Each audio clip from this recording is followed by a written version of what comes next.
प्रभारी मंत्री धर्मपाल सिंह ने विकास भवन सभागार मेरठ में की कानून व्यवस्था और बाढ़ की समीक्षा। मंत्री धर्मपाल सिंह बोले, विकास और सुरक्षा हमारी सरकार की प्राथमिकता। मंत्री धर्मपाल सिंह ने कहा कि प्रधानमंत्री नरेंद्र मोदी के नेतृत्व में भारत दुनिया में तेजी से बढ़ रहा आगे। उन्होंने कहा कि शहर में न हो ट्रिपिंग, 24 घंटे विद्युत आपूर्ति की जाए सुनिश्चित, मेरठ का हो संपूर्ण विकास, योजनाओं को मिशन मोड में किया जाए लागू। 17 सितंबर से 2 अक्टूबर तक चलेगा सेवा पखवाड़ा। शहरी व ग्रामीण क्षेत्रों में लगाए जाएंगे स्वास्थ्य शिविर, चलेगा स्वच्छता अभियान। प्रभारी मंत्री ने किया मवाना क्षेत्र के अंतर्गत बाढ़ से प्रभावित ग्राम मीरपुर साधु नांगल का निरीक्षण। पीड़ित परिवारों को किया राहत किट व चेक का वितरण। कानून व्यवस्था एवं बाढ़ की समीक्षा करते हुए प्रभारी मंत्री धर्मपाल सिंह ने कहा कि बाढ़ क्षेत्र में राहत सामग्री का वितरण, बाढ़ के बाद मौसम साफ होने पर फसलों का सर्वे कराकर हुए नुकसान मुआवजा कार्रवाई की जाए। संबंधित क्षेत्र में बांध निर्माण, क्षतिग्रस्त मार्गों का चिन्हांकन कर ठीक कराने की कार्रवाई की जाए। विद्युत विभाग को निर्देशित किया गया कि बरसात के कारण विद्युत तार, ट्रांसफार्मर आदि क्षतिग्रस्त हुए हैं, उनको तत्काल ठीक किया जाए। ट्रिपिंग की समस्या को दुरुस्त करें और शहर में 24 घंटे बिजली का आपूर्ति सुनिश्चित की जाए। मंत्री ने कहा कि प्रदेश को विकसित राज्य बनाने में मेरठ की महत्वपूर्ण भूमिका होगी, इसलिए मेरठ का संपूर्ण विकास जरूरी है। इन पर पढ़ने से संबंधित इन पर कोई भी जीएसटी नहीं होगी, इसको खत्म कर दिया गया। जीवन रक्षक दवाओं पर कोई कर नहीं लगेगा, ये समाप्त कर दिया गया है। स्वास्थ्य बीमा और जीवन बीमा पर भी जीएसटी समाप्त कर दी गई है। तंबाकू और सिगरेट लग्जरी कारों पर 40% जीएसटी बढ़ा दी गई है। साथ ही जो 12 और 18% का स्लैब था, उसे अब 5 और 12% कर दिया गया है, ये रहेंगे स्लैब। तो इस तरीके से जीएसटी माननीय प्रधानमंत्री नरेंद्र मोदी जी ने अमेरिका का कोई दबाव न मानकर बड़े साहस के साथ कहा है, ये जीएसटी गरीबों को, किसानों को, मजदूरों को, व्यापारियों को, सबको लाभदायक होगी।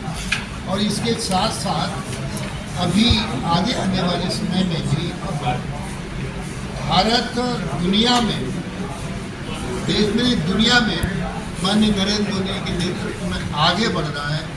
अमेरिका के प्रधानमंत्री राष्ट्रपति ने भी घुटने टेक दिए हैं, वो माननीय मोदी जी से कई बार प्रयास कर रहा है बात करने का।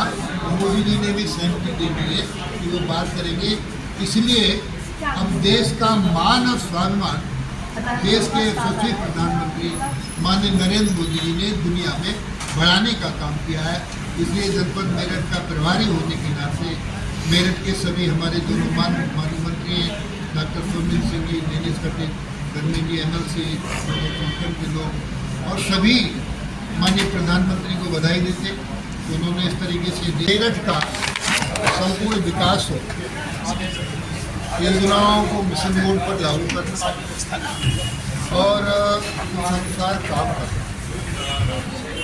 2024-25 का जो बजट आवंटित हुआ है वो दिसंबर 2025 तक 80% हर हालत में खर्च हो जाए, ऐसे निर्देश दिए गए। और इसके लिए जिलाधिकारी मेरठ को जिम्मेदारी दे दी है कि वो समीक्षा करें कि 80% बजट खर्च हुआ है और जिन विभागों का 80% बजट खर्च नहीं हुआ है उनके खिलाफ कड़ी कार्रवाई की जाए। इसके साथ साथ ईज ऑफ डूइंग बिजनेस पर संपत्तियों के विकास को बढ़ावा देना चाहिए। मेरठ में औद्योगिक पार्क पीपी मॉडल को बढ़ावा देना, मजबूत स्थानीय निकाय और पंचायत चुनाव की पूरी तैयारी, कहीं कोई कठिनाई न रहे, इसके निर्देश दिए हैं। मजबूत स्थानीय निकाय के साथ साथ नगर में ड्रेनेज सिस्टम दुरुस्त किया जाए, कहीं पर कोई कठिनाई नहीं रहे, कोई गंदगी और ये सब ना रहे। ये सब आवश्यक रूप से जो जिम्मेदारी है वो उनको तय करा दिया गया है। 17 सितंबर से 2 अक्टूबर सेवा पखवाड़ा चलेगा। इसमें ग्रामीण क्षेत्र में और शहरी क्षेत्र में स्वास्थ्य शिविर लगाए जाएंगे। इनमें महिलाओं के स्वास्थ्य का परीक्षण, बच्चों के स्वास्थ्य का परीक्षण और उन्हें दवा देने का भी काम किया जाएगा। ये हमने निर्देश दिए।